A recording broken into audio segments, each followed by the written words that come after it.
that we just take this incredible, precious gift for granted because we need water for so much of our lives. And the only time we recognize when we actually need it is when there's a disaster and we don't have access to it. And then you think, oh my God. But then once the disaster's over and everything's good, we just go right back to our old ways.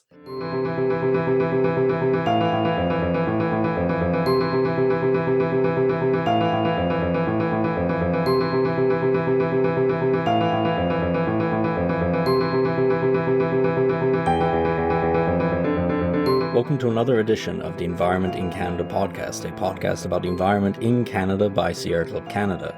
I'm Conor Curtis, and I'm not your host for today's episode, but I did just want to introduce it. This is actually a recording from an event we recently held, which is about the rights of water. Now, if you're not familiar with the concept of the rights of water or the rights of nature more broadly, there are going to be some links below this episode to previous podcasts that we've done on this topic. We also have a pledge to respect, protect, and uphold the rights of water linked below. And you can find out more about Sierra Club Canada's Rights of Water campaign, also linked below.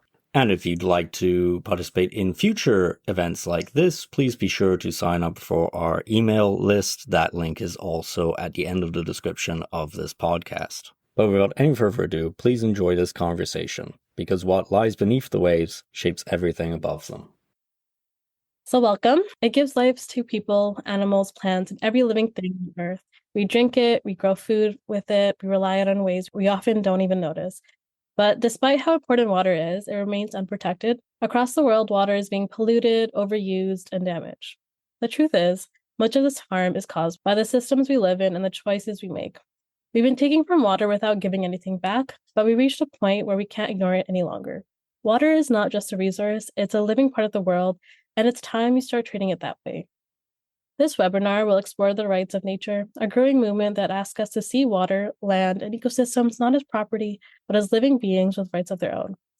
Through stories, voices, and communities across Canada, we'll look at what water means to people and why it matters so deeply, and how we can protect it together. Whether you're just learning about this or already part of the movement, welcome. We're glad you're here. As we begin, I wanted to acknowledge the part of the world I'm calling in from. I live on the traditional lands of the Haudenosaunee, Anishinaabe, and Mississaugas of the Credit River on Treaty 13, colonially known as Toronto, Ontario. Its name comes from the Mohawk word Toronto, the place in the water where the trees are standing. Even in the beginnings of a city, it is so vitally connected to water. So today we have some really incredible guest speakers. So we have 4 speakers, Julie Reimer, Kriss Kevorkian, Chevaun Toulouse, and Stephen J. Cooke. Here's a little bit about them before we get started. So Dr. Julie Reimer. Julie is a marine social scientist and senior policy advisor in marine planning and conservation at Fisheries and Oceans Canada. Dr. Reimer works at the boundary of ocean science and management and aims to translate science into actionable pathways towards global conservation and sustainability goals. She holds a PhD in geography, a master's in marine management, and a Bachelor of Science in biology, and brings this interdisciplinary lens to the research in ocean planning and management. She has been recognized as a leader in organizational governance, youth empowerment, and science-based advocacy. We have also on the line Kriss Kevorkian, PhD and Master of Social Work. They are a thanatologist, an expert in death, dying, and grief, who pioneered the concepts of environmental grief and ecological grief decades before they entered public discourse. She bridges her reverence for grief work with her passion for whales and the natural world, guiding clients through all forms of loss, including those tied to ecological collapse and end of life. Through her practice, A Dying World, as founder and executive director of Legal Rights for Salish Sea, she advances the recognition of inherited rights of the endangered southern residential orcas. An educator in the U.S. with prior teaching experience in the U.K., Dr. Kevorkian teaches graduate courses in social work and psychology and undergraduate courses in human development, inspiring the next generation of practitioners and advocates. Stephen J. Cooke is a Canadian research professor at the Carleton University in Ottawa, Canada. He is also the founder of the Canadian Centre for Evidence-Informed Conservation.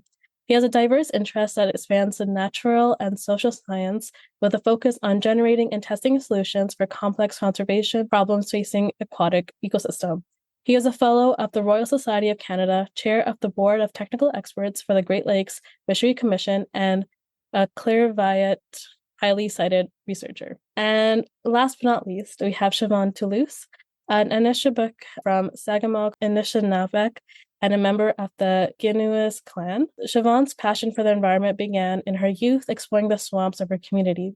She has since built a strong career in environmental conservation, working with organizations like the Ministry of Resources, Toronto Zoo, and the Magnetawan First Nation.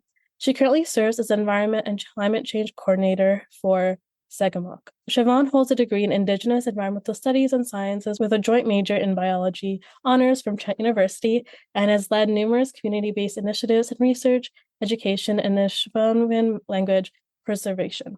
So please join me in giving our speakers a warm welcome.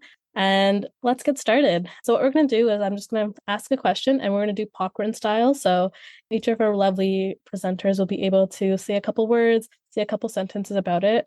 This is very much a conversation. So I encourage you to comment on each other's, whatever you have to say, and join the conversation. So the first question is, each of you have devoted your life and work to water and the things that live in water. What is your earliest memory of connecting with water that inspired this path? I can start. I grew up in Wolastoqua in the middle of New Brunswick on the river. So I'm a river and lakes gal originally, but I'm definitely a social scientist for oceans now. And I don't know if it's my earliest memory, but a career turning point for me was I had always wanted to go to med school like so many people do when they start an undergrad. And I did a field course in southern New Brunswick in the Bay of Fundy because it was closest to home and it was cheapest. And it was on marine mammals and seabirds. And that's how I got my start in ocean sciences because it was convenient and cheapest. But it changed my whole life. And I'm very grateful for it. I'll let Chevaun answer. I have a feeling it's going to be good. I would just say, I grew up in Sagamok, Anishinaabe, and I'm on the north shore of Lake Huron, and on the other side of me is the Spanish River, and this is where my family has lived forever.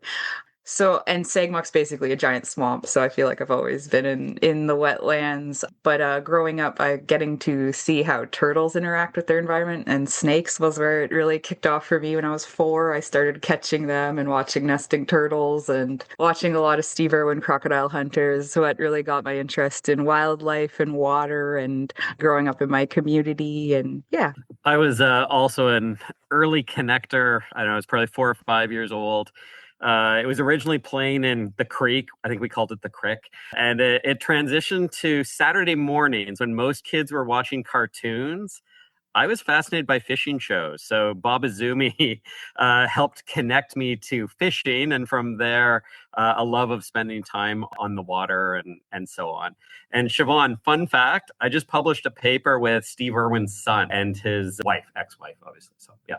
So I guess I'll go next. I'm from Los Angeles originally. I'm currently living in Washington State, but I was always going to the beach as a kid. And the moment we hit the sand, I would just dart for the water. And I was so little, and my parents always thought I was going to drown. Something was going to happen because I had no clue that I wasn't able to swim.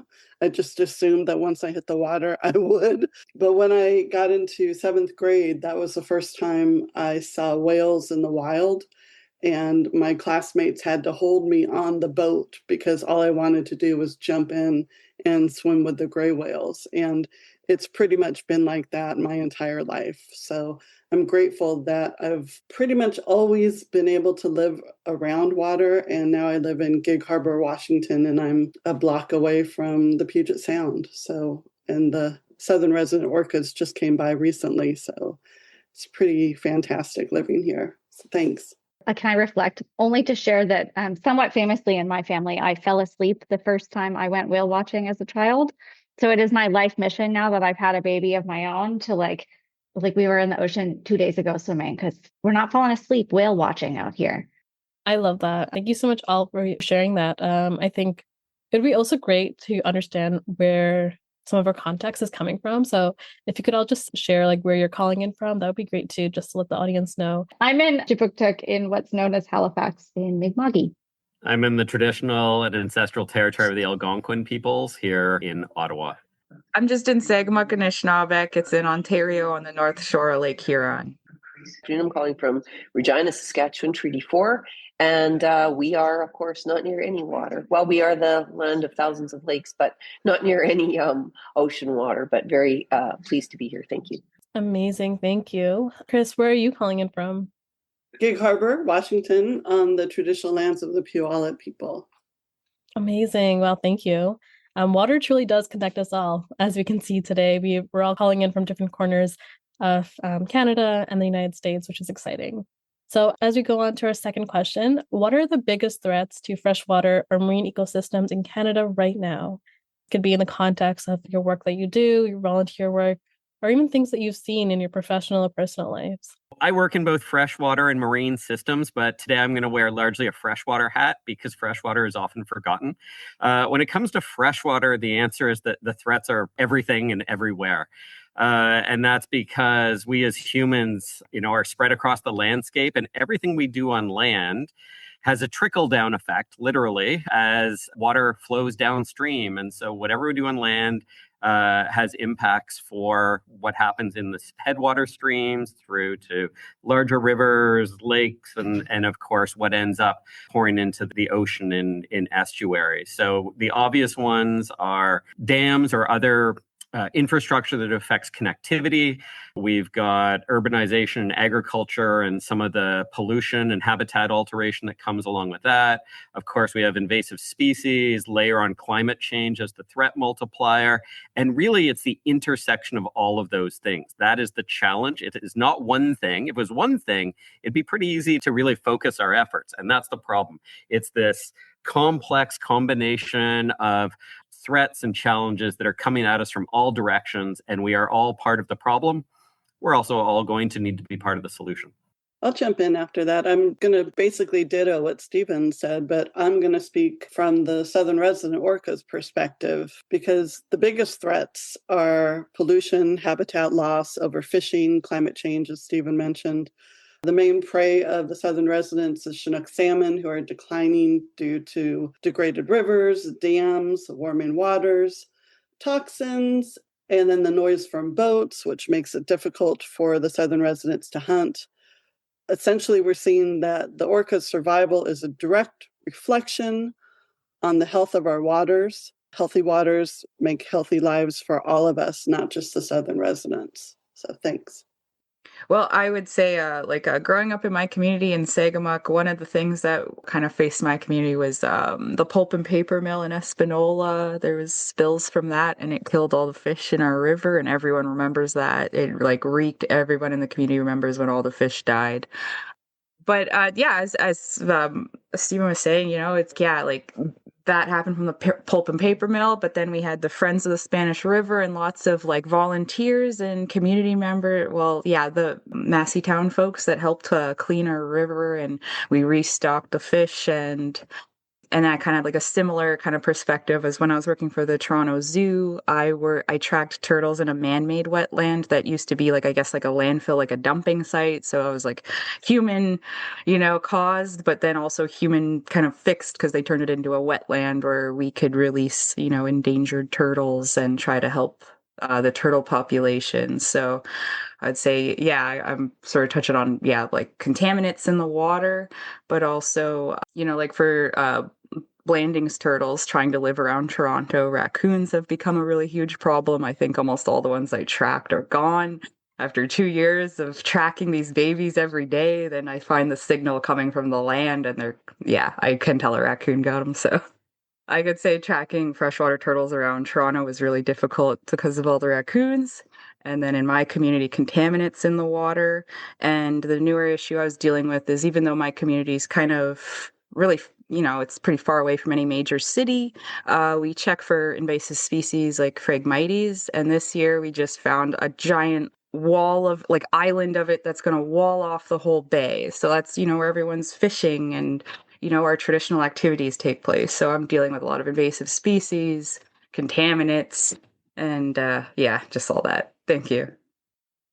I speak really from an ocean perspective, but it's very similar to my colleagues here. That I appreciate the way you put it, Steve, that it's sort of the everything, everywhere, all at once. And it's getting increasingly difficult to disentangle the challenges from one another, which makes it much harder to manage. And my perspective as a scientist really comes to how do we manage and problem solve, and how do we work with people, because these are deeply human problems. And in the ocean, in addition to climate change, habitat destruction, overfishing, biodiversity loss, all of those problems that are kind of easy to name, there are these other more human, I won't say problems, but challenges that are more difficult to name.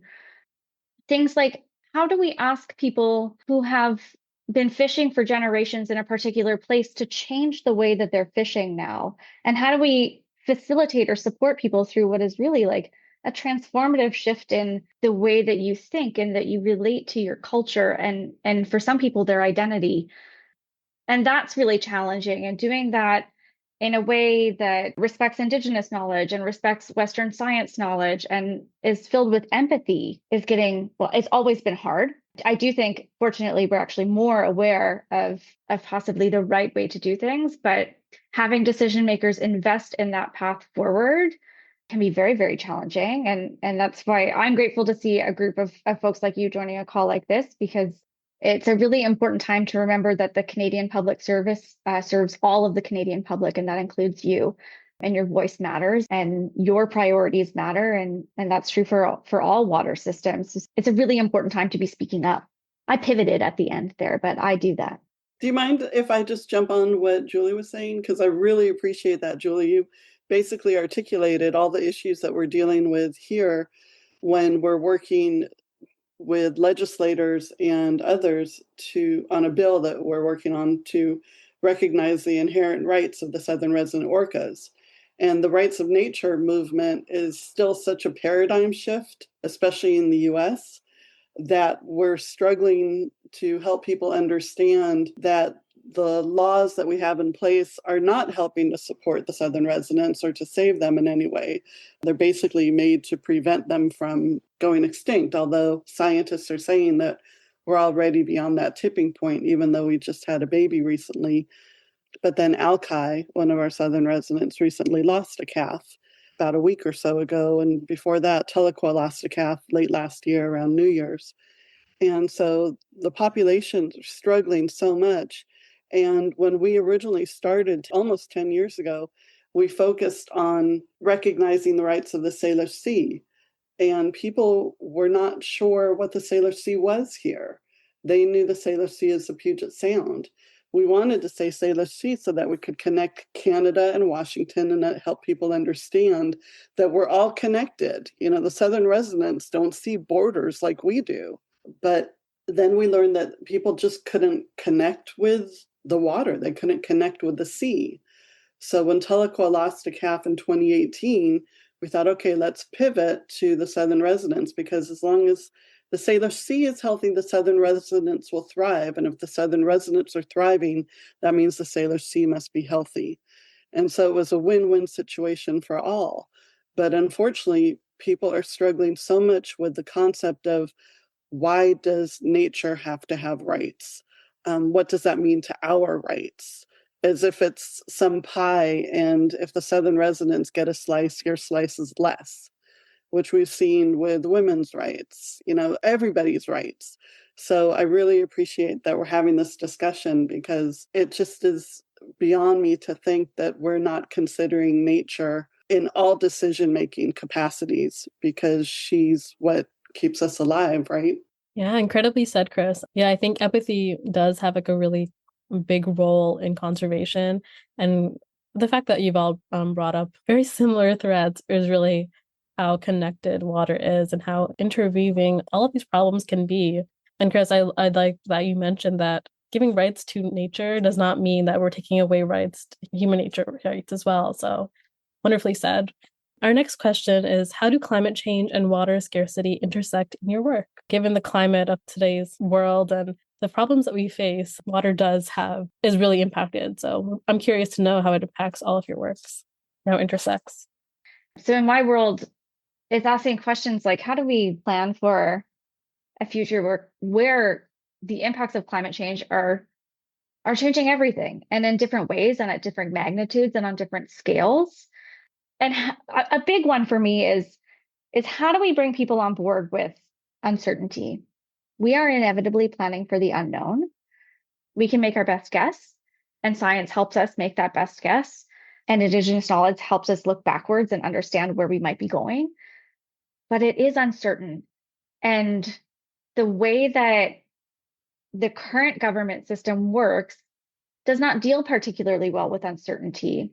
So in my direct work, it's looking at the types of, for example, policies that we might be making and trying to understand what does a good policy for marine protected areas, for example, look like in a changing climate.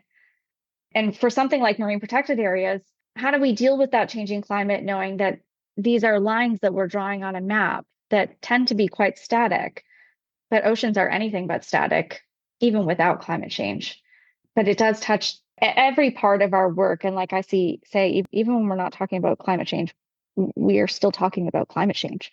Yeah, as an educator in a really practical sense, I see theses, master's theses and PhD theses being upended because of wildfires, because there's no water in the stream to study the migration that you were there to look at. And it goes on and on and on. Just, it just sort of experiencing it in real life and young people as they're trying to, obviously there's lots to study there, but it's also, there's a lot of uncertainty that comes from that. Julie, the theme of our conservation science grad course at Carleton this year is uncertainty. And there's lots of forms of uncertainty. We could talk about geopolitical uncertainty. We could talk about the uncertainty that our friends in our government friends in the US are dealing with today with the work stoppage. We also can bring in other threads such as misinformation, disinformation, and so on, which also intersect with this. And I don't want to go off in too many tangents here. But again, all of these things connect because a lot of this is about human behavior. And it means understanding how people interact with the environment. It's about that relationship to the environment. And there's so much work that needs to be done in that space. I'm trained as a biologist. I'm in a biology department, and I'm going to tell everybody that biology isn't going to solve the problems of tomorrow. It's going to be people. It's going to be thinking about other knowledge systems. It's going to be re-evaluating and, in many ways, rethinking or renegotiating our relationship with nature. And that is not biology, at least what most people think about as biology. So lots of space for everyone to be involved. Even though my community is very small, like there's only 2,000 people that are like pretty much all my relatives, and we're really out of the way, one road in town, but we're having like a boom, I feel like, of invasive species in our community from other people that we share Lake Huron with. There's all this invasive species floating in on our side. We have a lot of the water levels are changing very drastically. So all the people that built their homes along the river, their houses aren't looking too safe these days. And yeah, things like when the contaminants went in the water, it wiped out a lot of the species that we had in Sagamok, and then it felt like things were coming back. But now with the water level, like I finally saw cranberries again in the community, but then the water level rose and just completely drowned them all the way to the bottom. So I feel like climate change, yeah, it's a factor in all parts of my work in the environment, in my community, trying to just, continue to monitor and caretake for the environment with new invasive species that we'd never seen here before. Yeah, thank you. So with climate change, we're seeing more cetaceans, more of the whales moving up here. The sad news is, I don't know if any of you have been to Baja to play with the gray whales down there in San Ignacio Lagoon, which is like a bucket list. If you've never been, I would encourage you to go.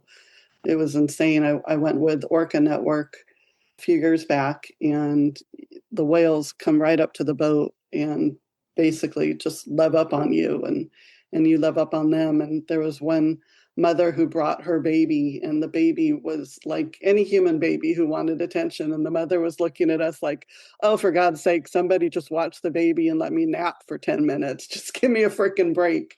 And the baby was bopping up and down, just adorable. But the sad news is that they were seeing fewer and fewer gray whales because of climate change. And so we're seeing them up here along with minke and humpbacks. But, I mentioned I'm unfortunately in the country formerly known as America, and we don't acknowledge climate change much here. So that's another uphill battle that we have.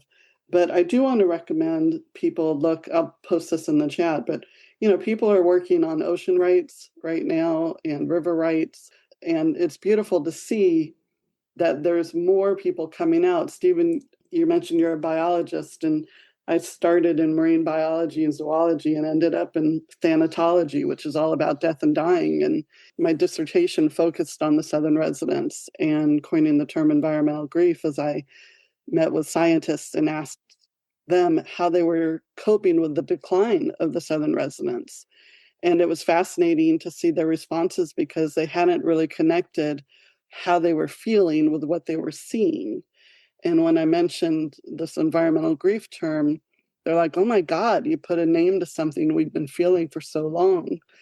I think it's helpful and healthy for us to recognize this unique form of grief and use that grief, harness that grief to take action. And so for me, I do it through this rights of nature work that I'm doing, and then also helping other folks. But there's so many ways that we could make change if we could come together and unite. One voice is great, but gosh, if we could have so many more voices, we could drown out all the misinformation and nonsense and malarkey out there and actually do something on behalf of our Earth Mother. So thanks. Yes, thank you so much for all those great responses. Kriss, that was a great segue because the next question is, what changes would you like to see in Canadian water policy or regulation to support the rights of water and in turn also the rights of nature? You just see more water bodies get like kind of personhood, like in New Zealand. I'd love to see more of that, just to like really ensure that our waters are protected, generations, 7 generations and more, yeah. I'm going to start with maybe a boring answer or an easy answer response, and that is that we need to use the tools we already have. And I'm not saying that's all we need. I'm just saying that's a good starting point.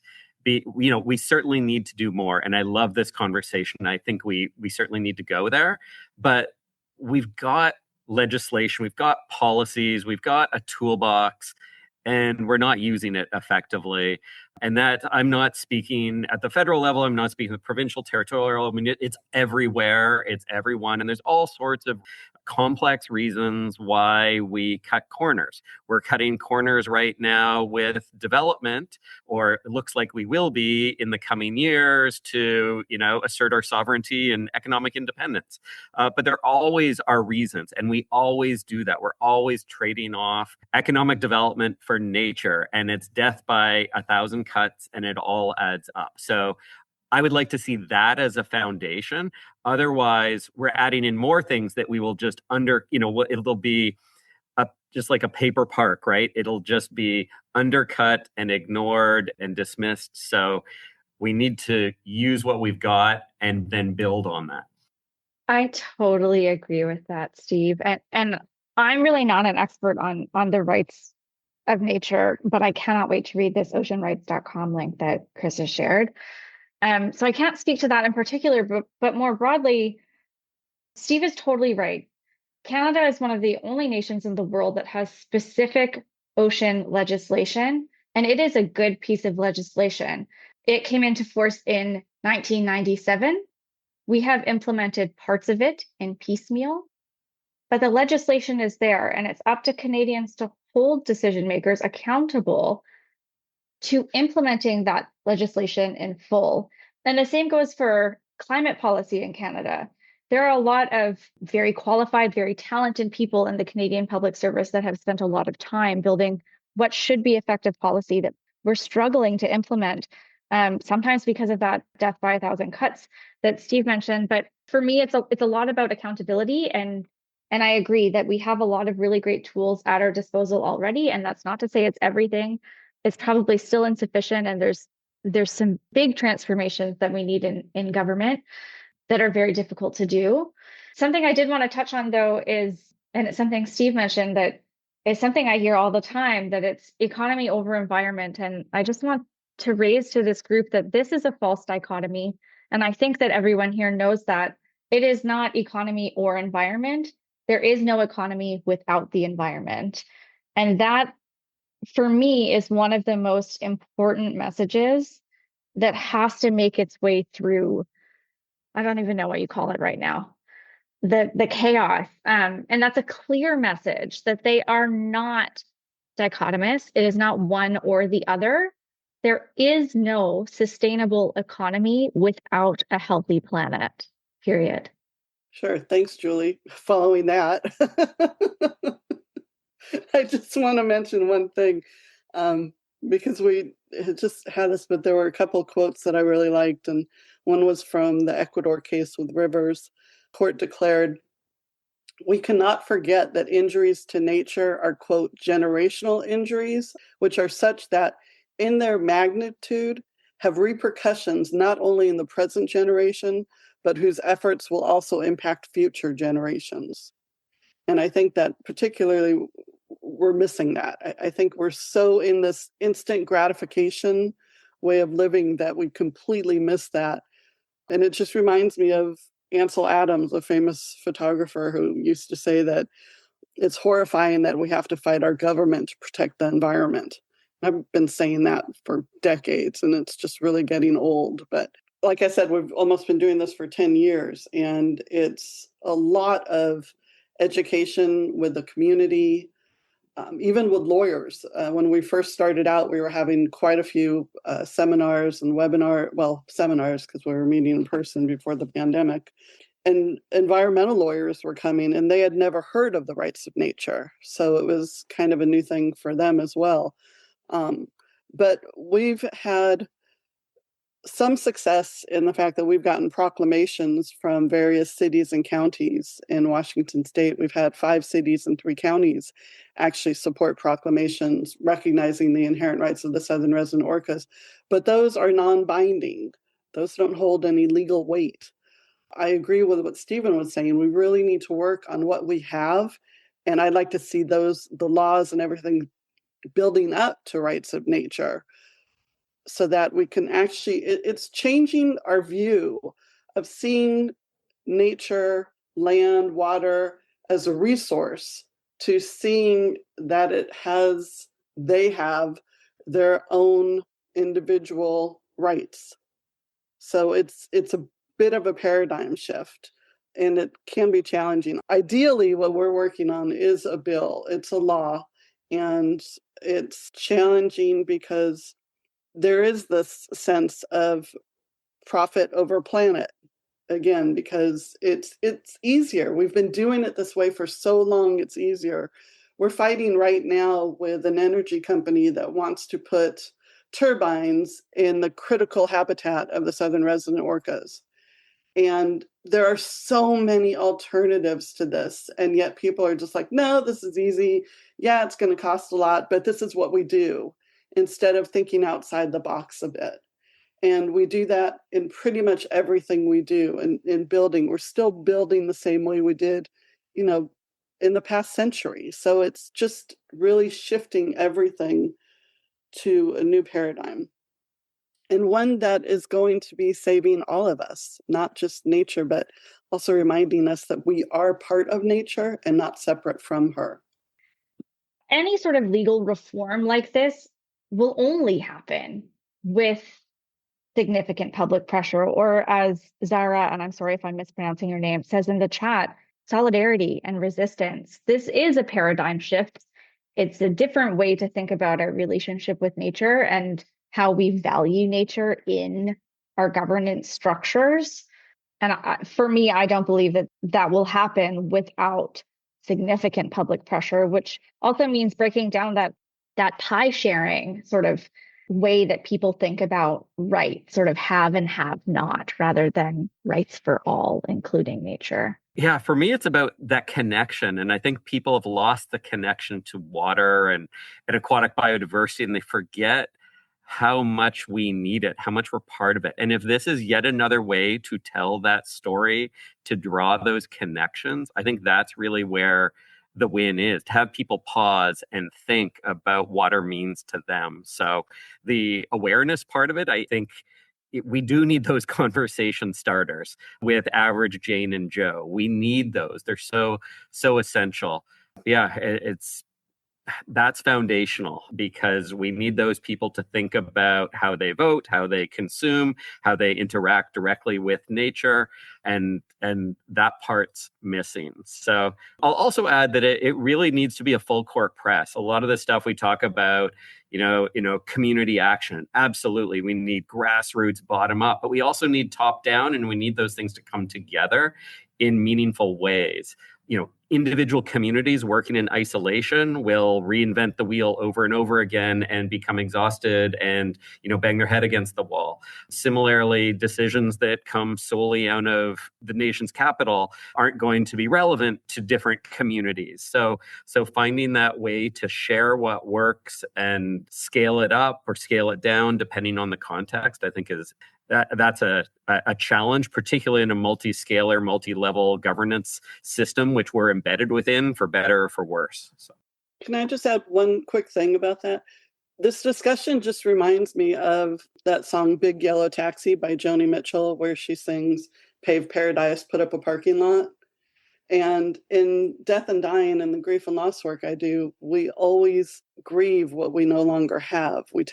We often take for granted what we have. And my work is all about recognizing and being grateful for everything that we have in this moment, because you never know when it'll be gone. But it just fascinates me at how we take water so much for granted and how much we waste it.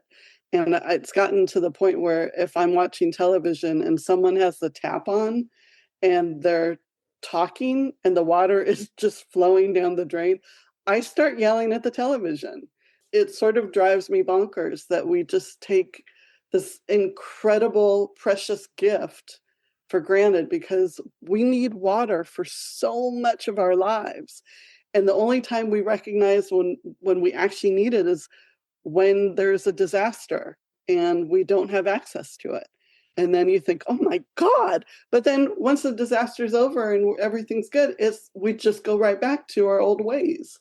So I hope there's never going to be a day where we're actually going to have to limit the amount of water each person is going to use. But I hope that people will consider limiting the amount of water that they use and consider, what are they using it for? Are you watering your concrete driveway with water? Just to sort of think a little bit differently. I remember when I was taking environmental law, just learning how, the penalties aren't that for contaminating the water. It's very meager penalty. It seems like I feel like maybe more enforcement, more penalties for contaminating and damaging water bodies and the organisms that live in them. I'm also going to do a little shameless plug, just because Stephen brought this up. So I was like, you know what? It's so true. I think connecting ourselves to water is so important and so vital to our lives as human beings. And this summer, what we got to do at Sierra Club was actually make a photo collage of all of the different photos people have collected with them in water, or with their kids, or with their animals in water. So what we're doing is we have a photo album on Google Photos. So if you are interested, feel free to scan the QR code and submit a photo. We will be collecting photos for the next week or so. And then what we're going to do is make a collective collage and share that on social media, just to kind of iterate the fact that we're all connected by this amazing natural resource. The last question I have, what role do local communities play in water stewardship, and how can they get involved? I'm really curious about your own, the water bodies in your own cities and towns that you're from, and how people can get involved there, but also in a national or even global way as well. I'm going to say, I'm going to talk big picture, global, international bodies, things like the UN. And so we have these days, we're actually in the UN decade for ecosystem restoration. I think we're now 4 years in, and it's all about planting trees. And I like trees, just to be clear here, okay? Tree lover, I'm sure we all are, but that is not necessarily the way to restore freshwater ecosystems or to restore estuaries. It's a part of the equation, but it's not the only thing. So I think it just comes back to again highlight for me how easy it is to forget fresh water. Fresh water is just part of the landscape. Therefore, as long as we plant a few trees, fresh water will be fine. And the reality is, we filled in so many wetlands, we've reduced groundwater levels, redirected streams, and all of this, of course, has downstream impacts when it comes to estuaries as well. So others, I'm sure, will touch on the really local scale stuff. But for me, I remain frustrated with those international actions and activities that kind of set the stage and signal to the world, because a lot of the big NGOs pick up and run with that stuff, what matters. And I'm not hearing enough that water matters, that aquatic biodiversity matters. So I'd like to see more messaging and celebration of water from those organizations. I can jump in, but mostly to say, well, now I feel bad for bragging about the UN Decade for Ocean Science, Steve. But we do have one of those. There is really, since 2015, there's been significant movement in bringing the ocean into things like international agendas and commitments, and that's super important. But I want to come back to the Canadian public. The government is not a for-profit enterprise. That's not what governments are made to do. We're made to provide public services, and this includes services for nature. And for me, something that I've been doing a lot more of lately as an individual is writing a lot of letters. And something I've found useful is sharing my letters openly on my Google Drive so that other folks can copy paste, send them to their own representatives. That can be a really vulnerable thing. Sharing your writing is a difficult thing, but it doesn't have to be perfect. Saying something is always better than saying nothing. Saying something imperfectly is always better than saying the perfect thing. And again, just everything that you can do to speak up to the cause that matters to you. If it's in your local community, if it's about the beach down the road, if you're in Halifax area, if it's about infilling Dartmouth Cove, write about that. If it's about something much bigger than that, write about that. There are so many issues. Whichever one is speaking to you and feels the most urgent in your heart of hearts, do whatever you can to move the needle on that issue. Amazing. Chevaun, Kriss, do you have anything you want to add? I would just say, again, like basically just echoing what others have said, it's just coming together and making change, and just knowing that you can make a difference. Write, speak out, join groups, connect with others. It's easy for us to sit back and complain about what's going on. It takes effort, and I think it's time that we make that effort. We can't sit by and just let things happen. We need to start participating and acknowledge all the work that others have done, and be grateful for the shoulders that we stand upon, and make sure that we just keep moving up, onward and upward, as they say. Amazing. Chevaun, do you have anything you'd like to add? I guess, just keep fighting the good fight, save the world, do what you can. Amazing. Okay. Robert McLaren, he's actually one of the reasons that we're doing this this webinar, but also we had the campaign over the summer. He really inspired the Conservation Committee this summer. So in his book, Is River Alive? And I guess the name of the book is River Alive. It kind of inspired this question, but do you think water itself is alive? And if you can kind of wrap up this conversation, maybe one sentence, and answer that, yeah, that would be a great way to end off the conversation.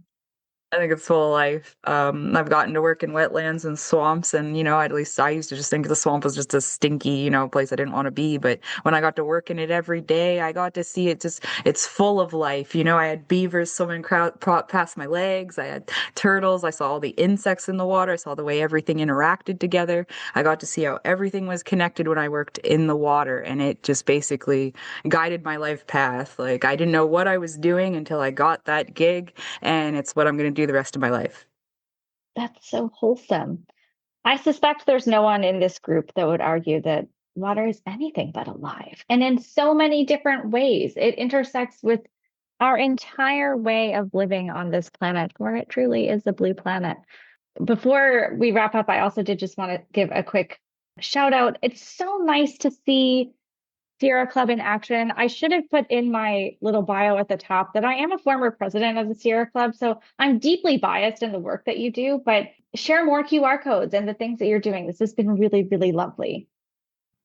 Yeah, I'll just say that I'm grateful for the opportunity to share space with all of you and with folks that are obviously keen and interested in this topic. And the key is to expand this way of thinking and mobilize our fellow Canadians. That really is the challenge. It's not necessary. And as a scientist, it's not about more science. It's not necessarily about more regulations. It's about mobilizing people to get good things done.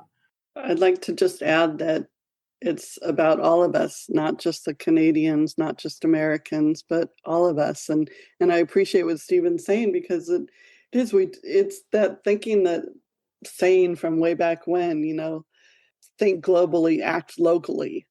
It's just recognizing that we're all sharing this, as Julie said, we're on this beautiful blue planet, and let's acknowledge and respect her for all that she provides for us, and stop taking everything she offers for granted. So, and I am so grateful to be a part of this. I actually questioned if they knew, I'm in America, is this okay? But I'm so grateful for all of you and for this time. So thank you.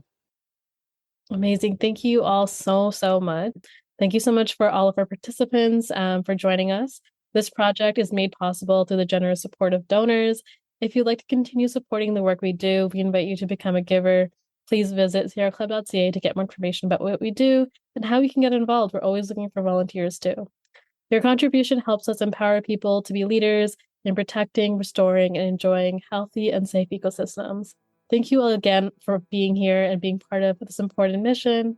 And like our wonderful panelists agree with, River is alive and it truly needs our support. So let's continue to fight the good fight and continue to fight for the rights of nature. Before we end today, just a reminder that you can take action on environmental issues by visiting sierraclub.ca. We have tons of petitions, other actions and events, and regular news updates you can sign up for on the homepage. You can also find Sierra Club Canada on social media, and you can listen to the Environment in Canada podcast on the Harbinger Media Network, Spotify, Apple Podcasts, iHeartRadio, and YouTube, or wherever you get your podcasts. This podcast also airs on CKUT Broadcast Radio in Montreal, 90.3 FM bi-weekly on Tuesdays at 11 a.m. Eastern Time. Don't forget to click follow or subscribe to get the latest episodes from us.